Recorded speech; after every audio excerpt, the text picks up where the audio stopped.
بسم الله الرحمن الرحيم. وما لي لا أعبد الذي فطرني وإليه ترجعون أأتخذ من دونه آلهة إن يردني الرحمن بضر لا تغن عني شفاعتهم شيئا ولا ينقذون إني إذا لفي ضلال مبين إني آمنت بربكم فاسمعون قيل ادخل الجنة قال يا ليت قومي يعلمون بما غفر لي ربي وجعلني من المكرمين وما أنزلنا على قومه من بعده من جند من السماء وما كنا منزلين إن كانت إلا صيحة واحدة فإذا هم خامدون يا حسرة على العباد ما يأتيهم من رسول إلا كانوا به يستهزئون ألم يروا كم أهلكنا قبلهم من القرون أنهم إليهم لا يرجعون وإن كل لما جميع لدينا محضرون وآية لهم الأرض الميتة أحييناها وأخرجنا منها حبا فمنه يأكلون وجعلنا فيها جنات من نخيل وأعناب وفجرنا فيها من العيون ليأكلوا من ثمره وما عملته أيديهم أفلا يشكرون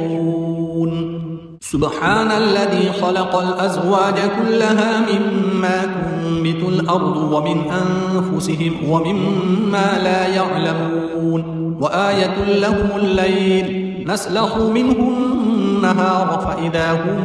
مظلمون والشمس تجري لمستقر لها ذلك تقدير العزيز العليم والقمر قدرناه منازل حتى عاد كالعرجون القديم لا الشمس ينبغي لها أن تدرك القمر ولا الليل سابق النهار وكل في فلك يسبحون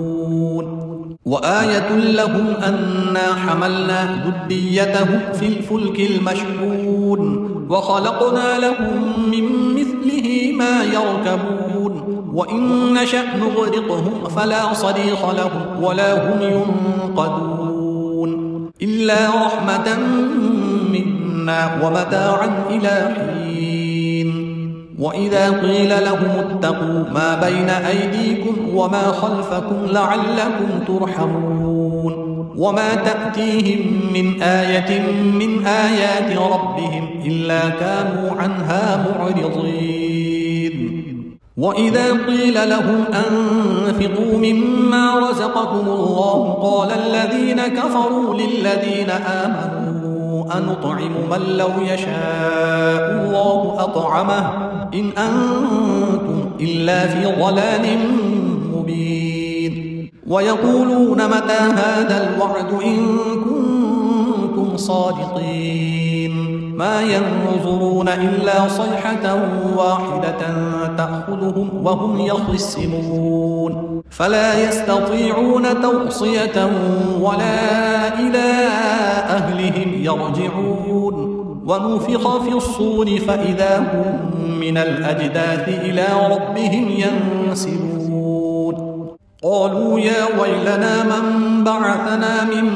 مرقدنا هذا ما وعد الرحمن وصدق المرسلون إن كانت إلا صيحة واحدة فإذا هم جميع لدينا محضرون فاليوم لا تظلم نفس شيئا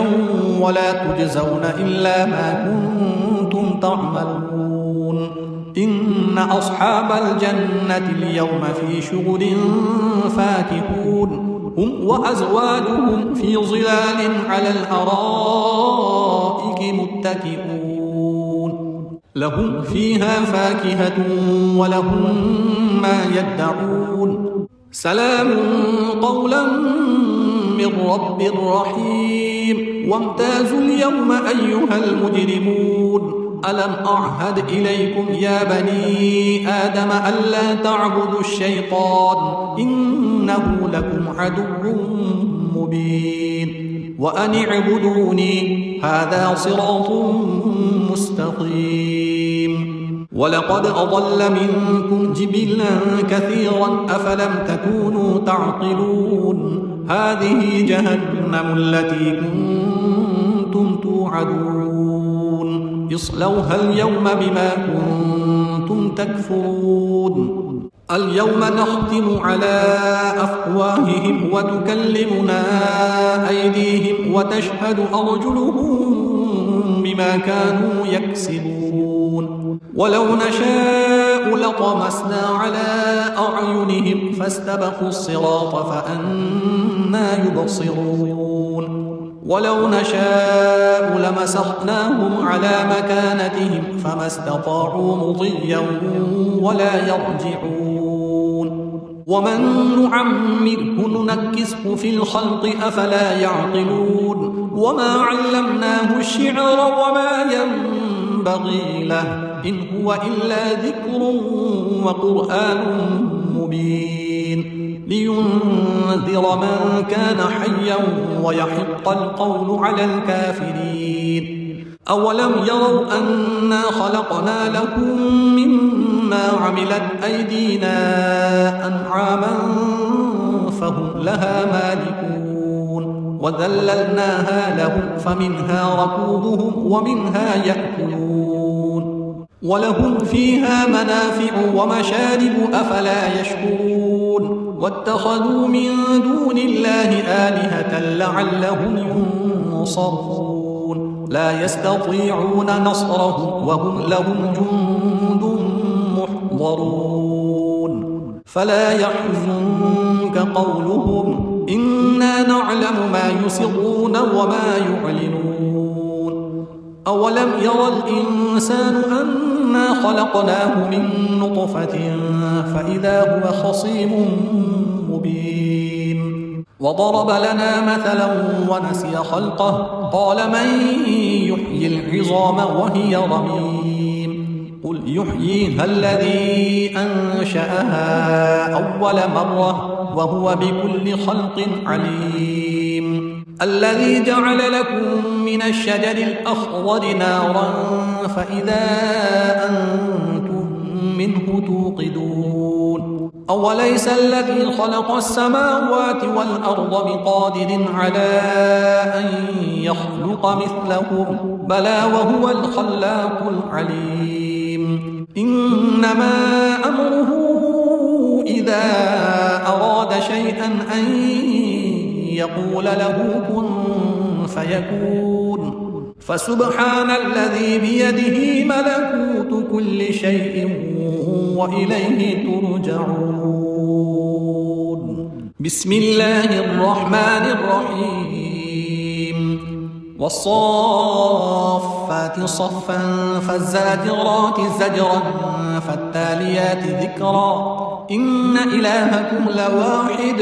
رب السماوات والأرض وما بينهما ورب المشارق إنا زينا السماء الدنيا بزينة الكواكب وحفظا من كل شيطان مارد لا يسمعون إلى الملأ الأعلى ويقذفون من كل جانب دحورا ولهم عذاب واصب إلا من خطف الخطفة فأتبعه شهاب ثاقب فاستفتهم أهم أشد خلقا أم من خلقنا إنا خلقناهم من طين لازب بل عجبت ويسخرون وإذا ذكروا لا يذكرون وإذا رأوا آية يستسخرون وقالوا إن هذا إلا سحر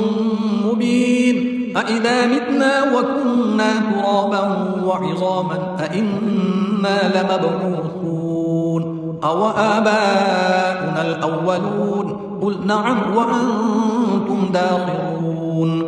فإنما هي زجرة واحدة فإذا هم ينظرون وقالوا يا ويلنا هذا يوم الدين هذا يوم الفصل الذي كنتم به تكذبون احشروا الذين ظلموا وأزواجهم وما كانوا يعبدون من دون الله فاهدوهم إلى صراط الجحيم وقفوهم إنهم مسؤولون ما لكم لا تناصرون بل هم اليوم مستسلمون وأقبل بعضهم على بعض يتساءلون قالوا إنكم كنتم تأتوننا عن اليمين قالوا بل لم تكونوا مؤمنين وما كان لنا عليكم من سلطان بل كنتم قوما طاغين فحق علينا قول ربنا إنا لذائقون فأغويناكم إنا كنا غاوين فإنهم يومئذ في العذاب مشتركون إنا كذلك نفعل بالمجرمين إنهم كانوا إذا قيل لهم لا إله إلا الله يستكبرون ويقولون أئنا لتاركو آلهتنا لشاعر مجنون بل جاء بالحق وصدق المرسلين إنكم لذائق العذاب الأليم وما تجزون إلا ما كنتم تعملون إلا عباد الله المخلصين أولئك لهم رزق معلوم فواكه وهم مكرمون في جنات النعيم على سرر متقابلين يطاف عليهم بكأس من معين بيضاء لذة للشاربين لا فيها غر ولا هم عنها ينزفون وعندهم قاصرات الطرف عين كأنهن بيض مكنون فأقبل بعضهم على بعض يتساءلون قال قائل منهم إني كان لي قرين يقول أئنك لمن المصدقين أإذا متنا وكنا ترابا وعظاما أئنا لمدينون قال هل أنتم مطلعون فاطلع فرآه في سواء الجحيم قال تالله إن كدت لتردين ولولا نعمة ربي لكنت من المحضرين أفما نحن بميتين إلا موتتنا الأولى وما نحن بمعذبين إن هذا لهو الفوز العظيم لمثل هذا فليعمل العاملون أذلك خير نزلا أم شجرة الزقوم إنا جعلناها فتنة للظالمين إنها شجرة تخرج في أصل الجحيم طلعها كأنه رؤوس الشياطين فإنهم لآكلون منها فمالئون منها البطون ثم إن لهم عليها لشوبا من حميم ثم إن مرجعهم لإلى الجحيم إنهم ألفوا آباءهم ضالين فهم على آثارهم يهرعون ولقد ضل قبلهم أكثر الأولين ولقد أرسلنا فيهم منذرين فانظر كيف كان عاقبة المنذرين إلا عباد الله المخلصين ولقد نادانا نوح فلنعم المجيبون ونجيناه وأهله من الكرب العظيم وجعلنا ذريته هم الباقين وتركنا عليه في الآخرين سلام على نوح في العالمين إنا كذلك نجزي المحسنين إنه من عبادنا المؤمنين ثم أغرقنا الآخرين وإن من شيعته لإبراهيم إذ جاء ربه بقلب سليم إذ قال لأبيه وقومه ماذا تعبدون أئفكا آلهة دون الله تريدون فما ظنكم برب العالمين فنظر نظرة في النجوم فقال إني سقيم فتولوا عنه مدبرين فراغ إلى آلهتهم فقال ألا تأكلون ما لكم لا تنطقون فراغ عليهم ضربا باليمين فأقبلوا إليه يزفون قال أتعبدون ما تنحتون والله خلقكم وما تعملون قالوا ابنوا له بنيانا فألقوه في الجحيم فأرادوا به كيدا فجعلناهم الأسفلين وقال إني ذاهب إلى ربي سيهدين رب هب لي من الصالحين فبشرناه بغلام حليم فلما بلغ معه السعي قال يا بني إني أرى في المنام أني أذبحك فانظر ماذا ترى قال يا أبت افعل ما تؤمر ستجدني إن شاء الله من الصابرين فلما أسلما وتله للجبين وناديناه أن يا إبراهيم قد صدقت الرؤيا إنا كذلك نجزي المحسنين إن هذا لهو البلاء المبين وفديناه بذبح عظيم وتركنا عليه في الآخرين سلام على إبراهيم كذلك نجزي المحسنين إنه من عبادنا المؤمنين وبشرناه بإسحاق نبيا من الصالحين وباركنا عليه وعلى إسحاق ومن ذريتهما محسن وظالم لنفسه مبين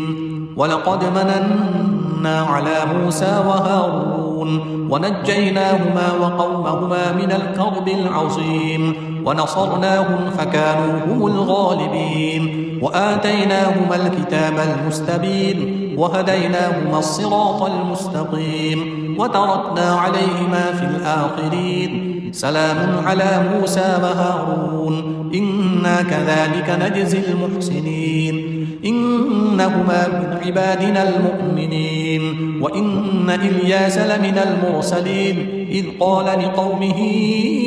ألا تتقون أتدعون بعلا وتذرون أحسن الخالقين الله ربكم ورب آبائكم الأولين فكذبوه فإنهم لمحضرون إلا عباد الله المخلصين وتركنا عليه في الآخرين سلام على الياسين إنا كذلك نجزي المحسنين إنه من عبادنا المؤمنين وإن لوطا لمن المرسلين إذ نجيناه وأهله أجمعين إلا عجوزا في الغابرين ثم دمرنا الآخرين وإنكم لتمرون عليهم مصبحين وبالليل أفلا تعقلون وإن يونس لمن المرسلين إذ أبق إلى الفلك المشحون فساهم فكان من المدحضين فالتقمه الحوت وهو مليم فلولا أنه كان من المسبحين للبث في بطنه إلى يوم يبعثون فنبذناه بالعراء وهو سقيم وأنبتنا عليه شجرة من يقطين وأرسلناه إلى 100,000 أو يزيدون فآمنوا فمتعناهم إلى حين فاستفتهم ألربك البنات ولهم البنون أم خلقنا الملائكة إناثا وهم شاهدون ألا إنهم من إفكهم ليقولون ولد الله وإنهم لكاذبون أصطفى البنات على البنين ما لكم كيف تحكمون أفلا تذكرون أم لكم سلطان مبين فأتوا بكتابكم إن كنتم صادقين وجعلوا بينه وبين الجنة نسبا ولقد علمت الجنة إنهم لمحضرون سبحان الله عما يصفون إلا عباد الله المخلصين فإنكم وما تعبدون ما أنتم عليه بفاتنين إلا من هو صال الجحيم وما منا إلا له مقام معلوم وإنا لنحن الصافون وإنا لنحن المسبحون وإن كانوا ليقولون لو أن عندنا ذكرا من الأولين لكنا عباد الله المخلصين فكفروا به فسوف يعلمون ولقد سبقت كلمتنا لعبادنا المرسلين إنهم لهم المنصورون وإن جندنا لهم الغالبون فتول عنهم حتى حين وأبصرهم فسوف يبصرون أفبعذابنا يستعجلون فإذا نزل بساحتهم فساء صباح المنذرين وتول عنهم حتى حين وأبصر فسوف يبصرون سبحان ربك رب العزة عما يصفون وسلام على المرسلين والحمد لله رب العالمين بسم الله الرحمن الرحيم صاد والقرآن ذي الذكر بل الذين كفروا في عزة وشقاق كم أهلكنا من قبلهم من قرن فنادوا ولا تحين مناص وعجبوا أن جاءهم منذر منهم وقال الكافرون هذا ساحر كذاب أجعل الآلهة إلها واحدا إن هذا لشيء عجاب وانطلق الملأ منهم أن امشوا واصبروا على آلهتكم إن هذا لشيء يراد ما سمعنا بهذا في الملة الآخرة إن هذا إلا اختلاق أنزل عليه الذكر من بيننا بل هم في شك من ذكري بل لما يذوقوا عذاب أم عندهم خزائن رحمة ربك العزيز الوهاب أم لهم ملك السماوات والأرض وما بينهما فليرتقوا في الأسباب جند ما هنالك مهزوم من الأحزاب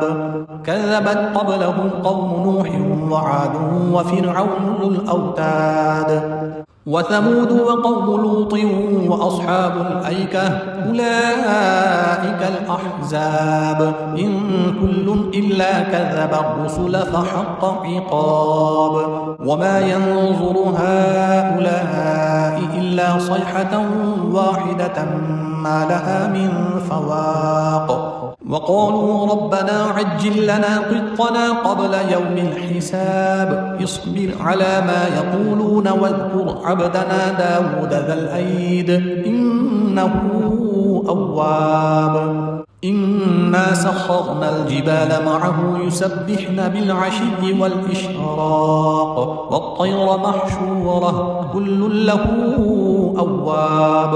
وشددنا ملكه وآتيناه الحكمة وفصل الخطاب وهل أتاك نبأ الخصم إذ تسوروا المحراب إذ دخلوا على داود ففزع منهم قالوا لا تخف خصمان بغى بعضنا على بعض فاحكم بيننا بالحق ولا تشطط واهدنا إلى سواء الصراط إن هذا أخي له 99 نعجة ولي نعجة واحدة فقال أكفلنيها وعزني في الخطاب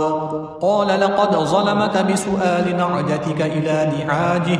وإن كثيرا من الخلطاء ليبغي بعضهم على بعض إلا الذين آمنوا وعملوا الصالحات وقليل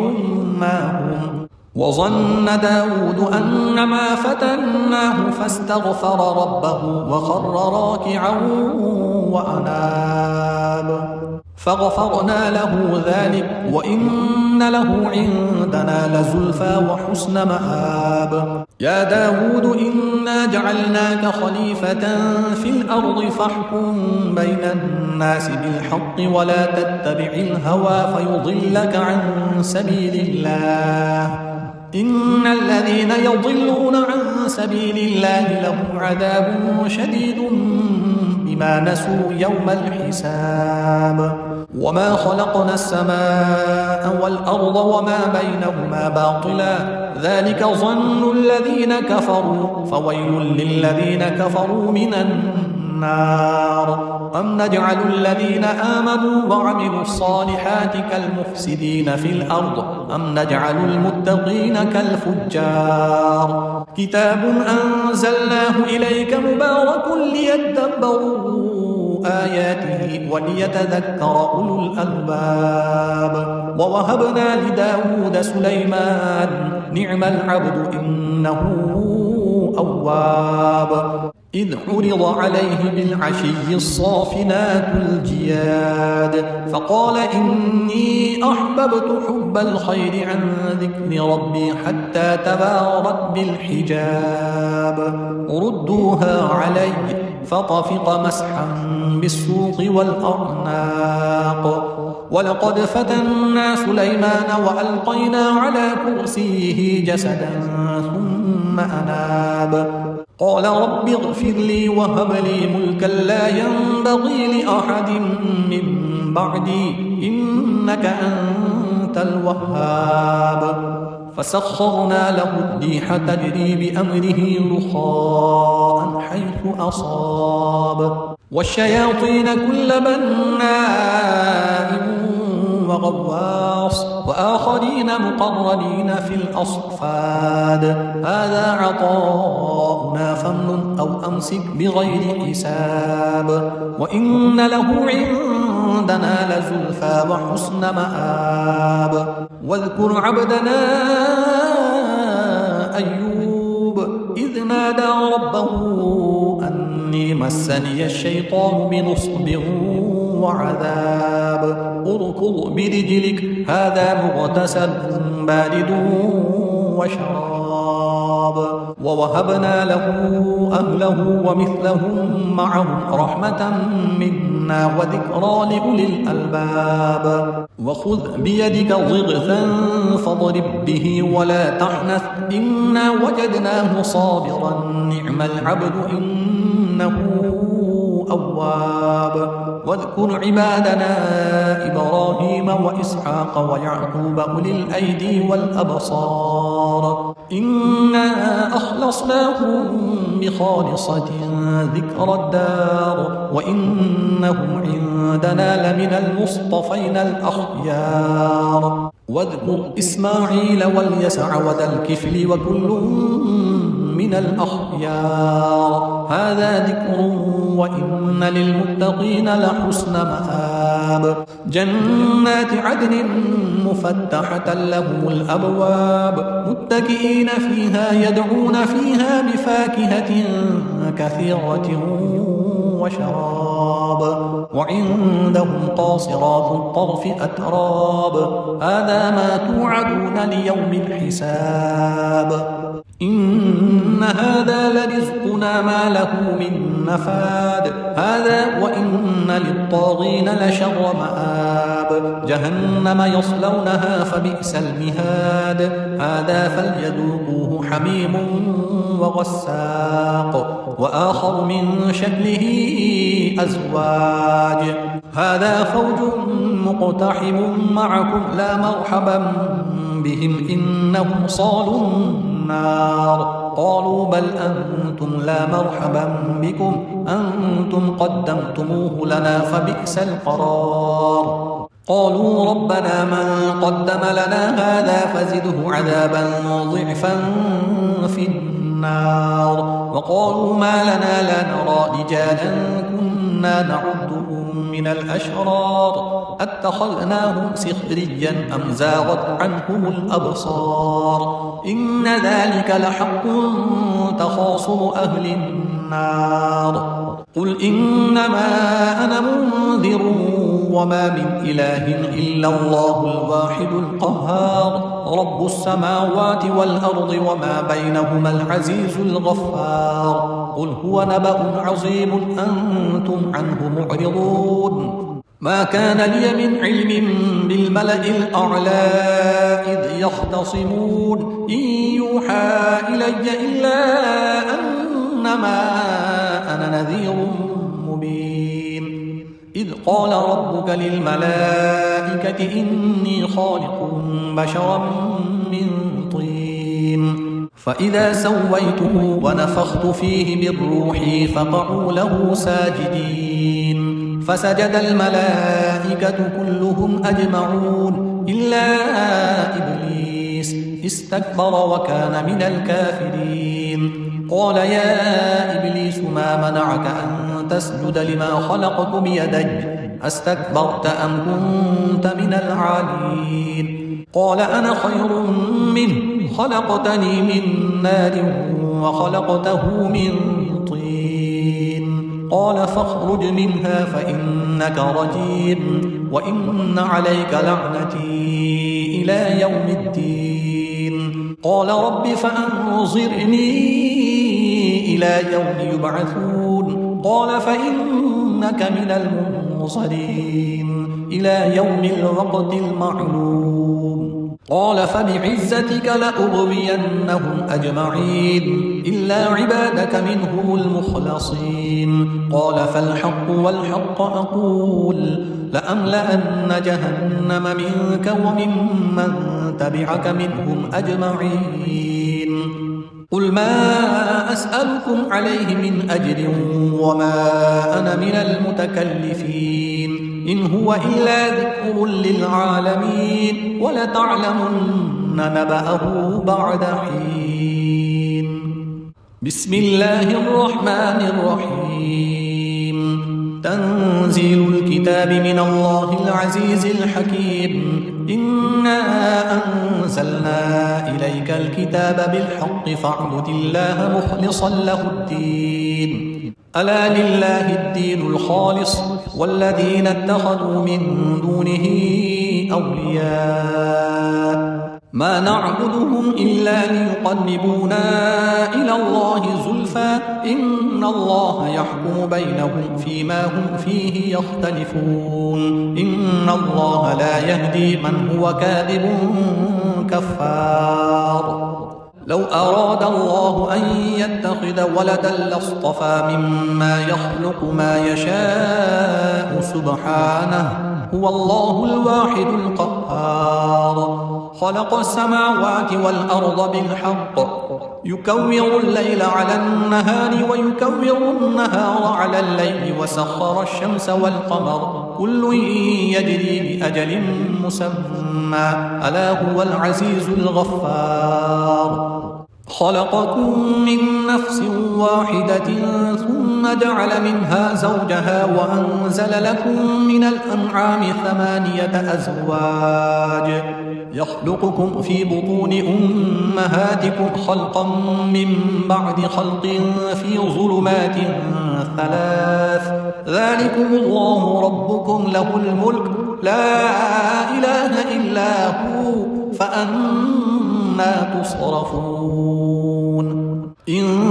تكفروا فإن الله غني عنكم ولا يرضى لعباده الكفر وإن تشكروا يرضه لكم ولا تزر وازرة وزر أخرى ثم إلى ربكم مرجعكم فينبئكم بما كنتم تعملون إنه عليم بذات الصدور وإذا مس الإنسان ضر دعا ربه منيبا إليه ثم إذا خوله نعمة منه نسي ما كان يدعو إليه من قبل وجعل لله أندادا ليضل عن سبيله قل تمتع بكفرك قليلا إنك من أصحاب النار أمن هو قانت آناء الليل ساجدا وقائما يحذر الآخرة ويرجو رحمة ربه قل هل يستوي الذين يعلمون والذين لا يعلمون إنما يتذكر أولو الألباب قل يا عبادي الذين آمنوا اتقوا ربكم للذين أحسنوا في هذه الدنيا حسنة وأرض الله واسعة إنما يوفى الصابرون أجرهم بغير حساب قل إني أمرت أن أعبد الله مخلصا له الدين وأمرت لأن أكون أول المسلمين قل إني أخاف إن عصيت ربي عذاب يوم عظيم قل الله أعبد مخلصا له ديني فاعبدوا ما شئتم من دونه قل إن الخاسرين الذين خسروا أنفسهم وأهليهم يوم القيامة ألا ذلك هو الخسران المبين لهم من فوقهم ظلل من النار ومن تحتهم ظلل ذلك يخوف الله به عباده يا عباد فاتقون والذين اجتنبوا الطاغوت أن يعبدوها وأنابوا إلى الله لهم البشرى فبشر عباد الذين يستمعون القول فيتبعون أحسنه أولئك الذين هداهم الله وأولئك هم أولو الألباب أفمن حق عليه كلمة العذاب أفأنت تنقذ من في النار لكن الذين اتقوا ربهم لهم غرف من فوقها غرف مبنية تجري من تحتها الأنهار وعد الله لا يخلف الله الميعاد ألم تر أن الله أنزل من السماء ماء فسلكه ينابيع في الأرض ثم يخرج به زرعا مختلفا ألوانه ثم يهيج فتراه مصفرا ثم يجعله حطاما إن في ذلك لذكرى لأولي الألباب أفمن شرح الله صدره للإسلام فهو على نور من ربه فويل للقاسية قلوبهم من ذكر الله أولئك في ضلال مبين الله نزل أحسن الحديث كتابا متشابها مثانية تقشعر منه جلود الذين يخشون ربهم ثم تلين جلودهم وقلوبهم إلى ذكر الله ذلك هدى الله يهدي به من يشاء ومن يضلل الله فما له من هاد أفمن يتقي بوجهه سوء العذاب يوم القيامة وقيل للظالمين ذوقوا ما كنتم تكسبون كذب الذين من قبلهم فأتاهم العذاب من حيث لا يشعرون فأذاقهم الله الخزي في الحياة الدنيا ولعذاب الآخرة أكبر لو كانوا يعلمون ولقد ضربنا للناس في هذا القرآن من كل مثل لعلهم يتذكرون قرآنا عربيا غير ذي عوج لعلهم يتقون ضرب الله مثلا رجلا فيه شركاء متشاكسون ورجلا سلما لرجل هل يستويان مثلا الحمد لله بل أكثرهم لا يعلمون إنك ميت